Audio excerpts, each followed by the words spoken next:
हाँ, कोई नहीं देख रहा है, इसलिए गुप्त रूप से अशुद्धि में किए गए कार्य का ही परिणाम है। मुनि महाराज को आहार देने का परिणाम है। आप कहानी पूरी पढ़ लेना जहाँ आपको मिल जाए, यही है। पति ने कहा कि आहार दे लो, महाराज आए हैं। नहीं, अभी मैं अशुद्धि से हूँ। उसकी पत्नी ने कहा, बोले दे लो, कौन देखता है, किसको पता है।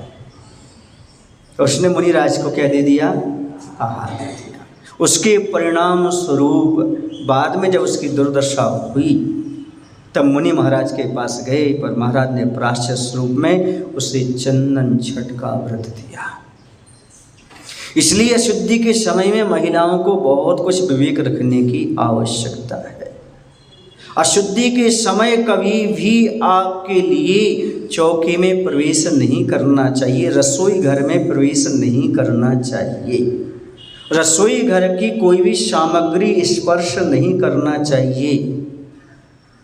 जो 3-4 दिन आपके अशुद्धि के रहते हैं उस समय कोई भी पदार्थ को स्पर्श ना करें, घर के कोई भी कार्य ना करें। अब कुछ लोग बोलते हैं महाराज जी हम धर्म के कोई कार्य कर सकते हैं क्या मोबाइल में? नहीं, जब गृहस्थ के कार्य नहीं कर सकते घर गृहस्थी के, तो धार्मिक कार्य तो कभी भी नहीं, कोई भी प्रवचन नहीं सुन सकते मोबाइल आदि पर।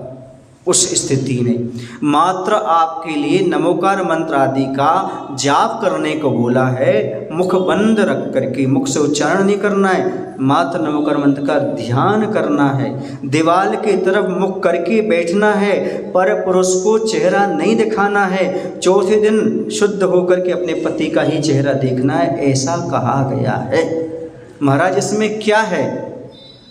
इसमें ये है कि आज भी लॉजिकल देखा जा रहा है, आज भी देखा जा रहा है। जो महिलाएं अशुद्धि के समय पापड़ के पास से गुजर जाएं तो वह कैसा पड़ जाता है, लाल हो जाता है, सामग्रियां विकृत हो जाती हैं। क्यों? क्योंकि शरीर में ऐसी नेगेटिव एनर्जी रहती है, वो जहर कहलाता है। उस जहर के माध्यम से आजू बाजू का परिसर भी जहरीला हो जाया करता है। उस समय दूर से भी मंदिर को नहीं देखना, गुरुओं को नहीं देखना, इन सब से वर्जित कहा गया। जब इतना कहा गया है कि एक कक्ष में दीवार की तरफ मुँह करके बैठा करो। अब सर्विस के ज़माने में पढ़े लिखे लोगों को क्या समझाएंगे, क्या उनको शिक्षा देंगे? और मात्र पति पत्नी दोनों रह रहे हैं, उनके लिए क्या समझाएंगे हम? पहले बड़ी फैमिली होती थी और लोग काम कर लेते थे, अब दोनों ही बचे हैं, अब कौन करे? इसलिए बहुत सी सामग्रियाँ आप स्पर्श कर लेते हो, वो गलत है। इस समय आपके लिए 3-4 दिन शांति से एक स्थान पर सात्विक भोजन करते हुए, उपवास या एकासन के साथ बिना नमक का भोजन करते हुए, सात्विक भोजन करते हुए एकांत स्थान पर रहने की आज्ञा आगम में दी गई है, जिसका आपके लिए अक्षर पालन करना चाहिए। यदि आप नहीं करते हैं तो इसके दुष्परिणाम देख लेना आप स्वयं। कैंसर जैसे रोग पति को भी और खुद को भी, क्योंकि ऐसी स्थिति में भोजन बना करके यदि पति को खिलाओगे, बच्चों को खिलाओगे, तो उनको भी बहुत सारी बीमारियां शरीर में आ जाएगी, शरीर में विकृति आ जाएगी, धर्म छूटेगा, बुद्धि भ्रष्ट होगी और शरीर भी आपका अस्वस्थ रहेगा। इसलिए उन 3-4 दिनों को टालने का प्रयास करें। कोई भी ग्रह के कार्य उस समय ना करें, क्योंकि शरीर की शुद्धि भी बहुत बड़े मायना रखती है। घर में दरिद्रता से बचना चाहते हो, घर में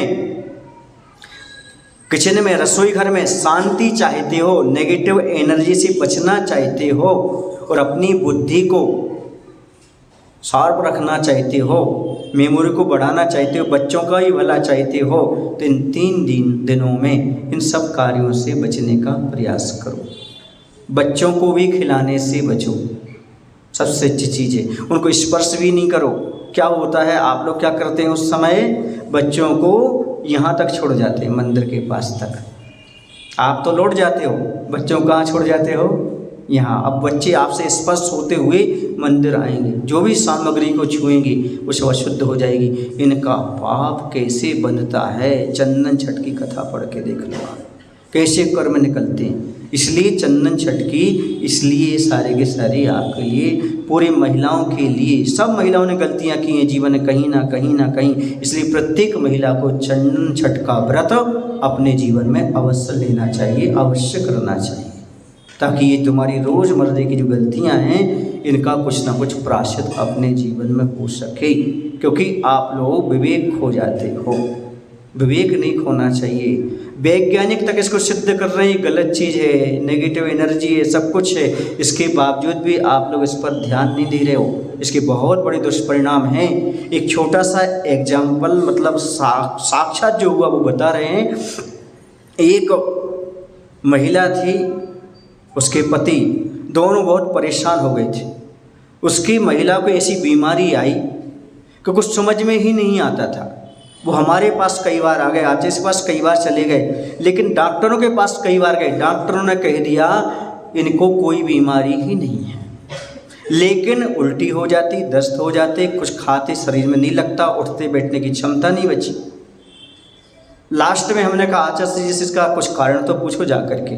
आचार्य के पास गए, उन्होंने चर्चा की, हमारा नमोस्त तो बोला, महाराज जी ने कारण पूछा, ऐसा कहा कि ऐसी स्थिति क्यों रही। तो आचार्य ने एक ही बात कही, अब तुम एक ध्यान रखो, सारे प्रयास तुमने कर लिए हैं, अब रसोई घर में अशुद्धि के समय विवेक रखो। रसोई घर में आप जो है ना, बिना शुद्धि किए, मतलब वो 3-4 दिन टालने के बाद ही रसोई घर में प्रवेश करना। वहाँ कोई सामग्री न छूना, न लेना, न देना। उन्होंने ऐसा किया, 1 महीने में ही स्वास्थ्य ठीक हो गया। ये है साक्षात देखने को मिला है।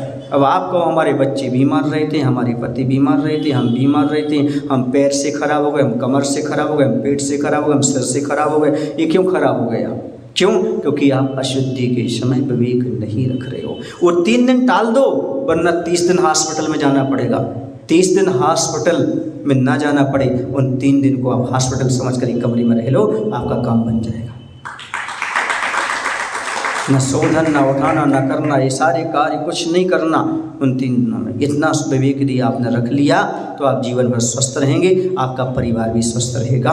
बोली महावीर भगवान की जय। आचार्य गुरु विद्यासागर जी महाराज की जय।